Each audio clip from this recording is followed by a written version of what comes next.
같이 보실 말씀은 출애굽기 22장 16절로 31절까지의 말씀입니다. 한 목소리로 말씀 압도하시겠습니다. 사람이 약혼하지 아니한 처녀를 꾀어 동침하였으면 납폐금을 주고 아내로 삼을 것이요, 만일 처녀의 아버지가 딸을 그에게 주기를 거절하면 그는 처녀에게 납폐금으로 돈을 낼지니라. 너는 무당을 살려두지 말라. 짐승과 행음하는 자는 반드시 죽일지니라. 여호와 외에 다른 신에게 제사를 드리는 자는 멸할지니라. 너는 이방 나그네를 납제하지 말며 그들을 학대하지 말라. 너희도 애굽 땅에서 나그네였음이라. 너는 과부나 고아를 해롭게 하지 말라.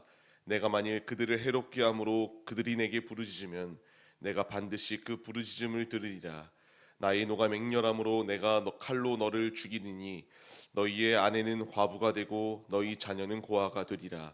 내가 만일 너와 함께한 내 백성 중에서 가난한 자에게 돈을 구워주면 너는 그에게 채권자같이 하지 말며 이자를 받지 말 것이며, 내가 만일 이웃의 옷을 전당 잡거든 해가 지기 전에 그에게 돌려보내라. 그것이 유일한 옷이라. 그것이 그의 알몸을 가릴 옷인즉 그가 무엇을 입고 자겠느냐.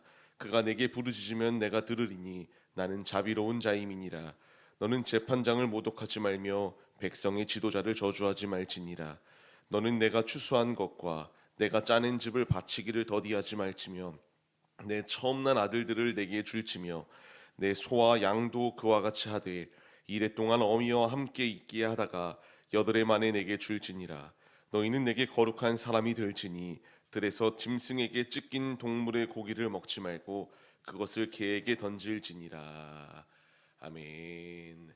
할렐루야. 오늘도 예배의 자리 가운데 모이신 성도님들 주님의 이름으로 환영하고 축복합니다. 같이 나눌 말씀의 제목은 주님 마음 내게 주소서라는 말씀의 제목 가운데서 은혜를 나누도록 하겠습니다. 우리가 살아가면서 주님 마음을 품고 삶을 살아낸다라고 하는 것은 참으로 어렵습니다. 내가 생각하였던 것과 다르게 방향이 흘러가기도 하고요. 이상한 데에서 나를 공격해오고 나를 회방하는 이런 것들을 경험하게 될 때에 우리가 주님 마음을 품고 사랑으로 이렇게 보듬어 주기보다는 순간의 화를 참지 못하여 혈기 부리고 순간의 화를 참지 못하여 그릇된 행동들을 펼치는 것이 우리 안에 잠재되어져 있습니다. 주님이 우리에게 원하시는 것이 무엇일까요? 오늘 말씀을 보시게 되면 명확하게 나타납니다. 주님의 마음을 품고 믿음의 자리로 나아올 것을 우리에게 말씀해 주세요.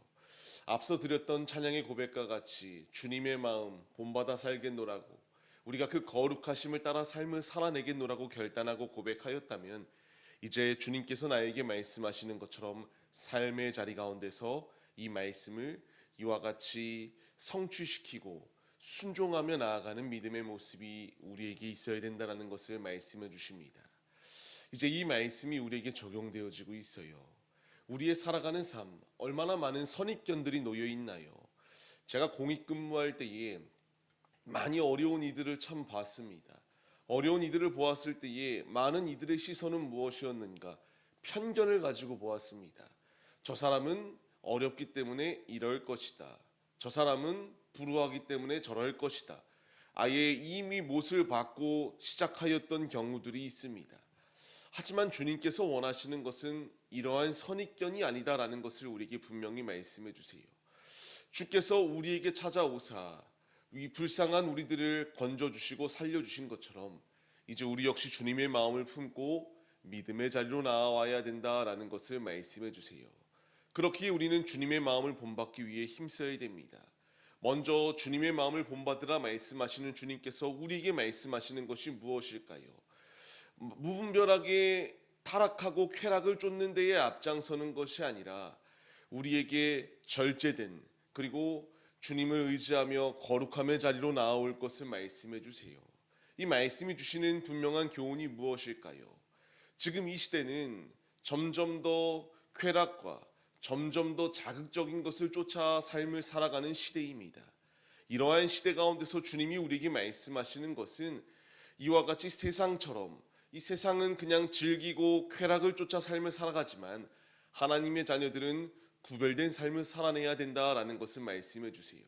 세상은 자극적인 것을 쫓고 세상은 이와 같이 육신의 쾌락을 쫓아 삶을 살지만 믿는 우리들은 육신의 쾌락을 쫓아 삶을 사는 것이 아니라 하나님 안에 은혜 받고 즐거이 주님을 높여드리는 데에 앞장서는 것이 우리의 모습이 되어야 된다라는 것을 말씀하십니다.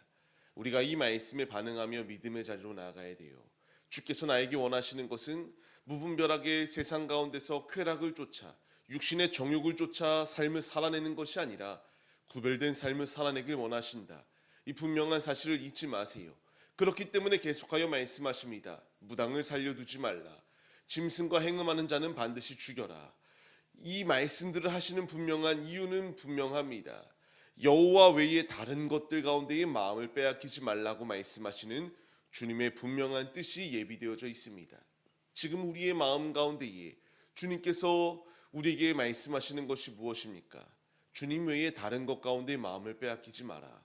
정욕을 쫓지 말고 쾌락을 쫓지 말며 이런 세속의 문화에 젖어서 하나님을 바라보지 못하는 이런 불상사의 자리 가운데 거하지 말라. 주께서 우리에게 분명히 주시는 말씀입니다. 이제 우리가 말씀에 반응하여 생명의 자리로 나아가야 함을 기억하세요. 주님의 마음을 본받는다라고 하는 것은 주님께서 나에게 여호와 외에 다른 것을 섬기지 말라. 이 분명한 본질을 잊지 마시고 오늘에 살아가는 삶의 자리 가운데서 예수로 주님의 마음을 품고 생명의 자리로 나아가는 우리들의 모습이 되시기를 바랍니다. 계속하여 주님의 마음을 본받는다는 것이 무엇입니까? 이제 어렵고 소외된 이들을 도와주어야 된다는 것을 말씀해 주세요. 그 근거가 무엇입니까? 주황색 글씨를 친 것처럼 너희도 애굽 땅 가운데서 나그네였다. 우리 역시 죽었던 자리 가운데 놓여 있었던 자들이었지만 예수 안에 살 수 있는 놀라운 은혜를 부여받았습니다. 이제 주님께서 우리에게 말씀하세요. 이와 같이 소외된 자들을 방치하거나 그들을 오히려 더 악독을 가하지 말라. 왜냐? 이와 같이 그들 역시 부르짖을 때에 그 부르짖음을 듣고 이렇게 잘못된 길을 걸어가는 이들을 징계하시기 때문에 우리가 그리스도를 믿고 예수의 마음을 품고 삶을 살아간다면 이와 같은 악독한 마음이 아니라 소외된 자들을 품어줄 수 있는 마음이 우리에게 있어야 된다라는 것을 말씀하세요. 예수께서 나에게 찾아오사 이제 우리가 죽었던 자리 가운데서 살아났습니다. 이제 우리 역시 주변에 죽어있는 자들을 주께로 인도해야 될 사명을 부여받은 것이 우리들이에요. 영적 구조대원으로 부름을 받았다면 돈 많고 명예 있고 높은 지위에 있는 자들에게 복음 전하는 것 중요하겠죠. 하지만 그것이 전부가 아니라 또 동일하게 하나님 안에 모든 영혼의 가치는 동일하다. 한 영혼이 천하보다 귀하다라고 말씀하시는 주님의 음성에 순종하여서 이제 우리가 이 죄가 만연한 세상 가운데서 우리가 세상의 풍속을 쫓는 것이 아니라 주님 안에 주님의 마음을 품었다면 사랑으로 소외된 자들을 보듬어 주는 것, 이것이 주님의 마음을 품는 자들이다라는 것을 우리에게 말씀하세요. 이제 우리가 말씀에 반응하여서 죄악된 세상 가운데서 주님의 마음을 품으십시오. 주님께서 원수된 나를 사랑해 주시고 자녀 삼아 주신 것처럼 이제 우리 역시 사랑으로 소외된 이들을 주님께로 인도하기 위하여 힘쓰는 우리들의 모습이 되시기를 바랍니다. 계속하여 말씀을 보시게 되면은 주께서 말씀하세요. 재판장이나 지도자들을 저주하지 말라고요. 참으로 이 말씀은 우리의 마음을 찔리게 할 수밖에 없습니다. 우리가 원하는 대로 위정자들이 돌아가지 않습니다. 재판의 결과가 순간에 바뀌게 되는 것들을 보게 돼요. 이때에 우리는 불평과 원망을 합니다. 주님의 마음을 품는 자는 불평과 원망, 왜 이런 자들이 세워졌나 라고 이렇게 불평하기보다는 하나님의 뜻이 무엇인지, 이런 악독한 위정자들까지도 하나님이 사용하신다라고 말씀하시는데, 주님, 우리가 행해야 될 것은 불평이 아니라 주님께 기도하며 매달리는 것이다라는 것을 말씀하십니다. 주님의 마음을 품은 자는 이와 같이 불평하기보다는 먼저 기도하고 주의 뜻을 간구하는 것임을 잊지 마시고, 지금 이 나라가 어떻게 굴러가고 있습니까? 곳곳에서 한탄의 소리들이 나옵니다. 이때 우리가 행해야 될 것은 같이 동요하며 흔들리기보다는 기도하며 위정자들과 이 나라가 바르게 세워져 나갈 수 있도록 기도하는 것임을 잊지 마세요. 그렇기에 계속하여 주님이 말씀하십니다. 구별된 삶을 살아내라고요. 너가 추수한 것을 이렇게 주님께 드리는 것을 더디하지 말라. 처음 난 것을 주님께 드리는 것은 지극히 당연하다. 그리고 소와 양도 이와 같이 이레 동안은 너희가 어미와 함께 있게 하다가 여드레 만에 주님께 드려라라고 말씀하십니다.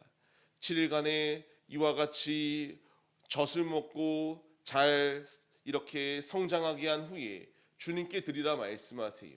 이 모든 말씀을 하신 분명한 이유는 거룩한 사람이 되게 하기 위한 주님의 뜻이 예비되어져 있습니다. 주께서 구별된 은혜를 가지고 삶을 살아내라 말씀하세요. 처음 난 것, 너희의 처음 것들을 주님께 드려라. 이것을 말씀하심의 이유를 우리가 잊지 마세요. 거룩함이란 무엇이겠습니까? 하나님은 충분하다라고 하는 고백을 가지고 삶을 살아내는 것입니다. 나는 주님 외에 다른 것이 없습니다라는 고백을 가지고 삶을 살아내야 돼요. 삶의 자리 가운데서 주님께로 나아가시는 성도님들, 이제 주님께서 나에게 이와 같이 주님의 마음을 품고 구별된 삶을 살아내라 우리에게 말씀하십니다. 디모데후서의 말씀을 통하여 무엇라 말씀하시나요? 우리가 정욕과 쾌락과 이런 것들 가운데 마음을 빼앗기는 것이 아니라 깨끗하게 하는 자는 귀히 쓰시는 그릇이 되고 그 쓰임에 합당하게 우리가 세워져서 모든 선한 일 가운데에 준비되어 귀히 쓰임 받을 수 있다라는 사실을 말씀해 주세요. 우리에게 주님이 이와 같이 말씀하십니다. 주님의 마음을 품고 생명의 자리로 나오라 우리를 부르시고 계세요.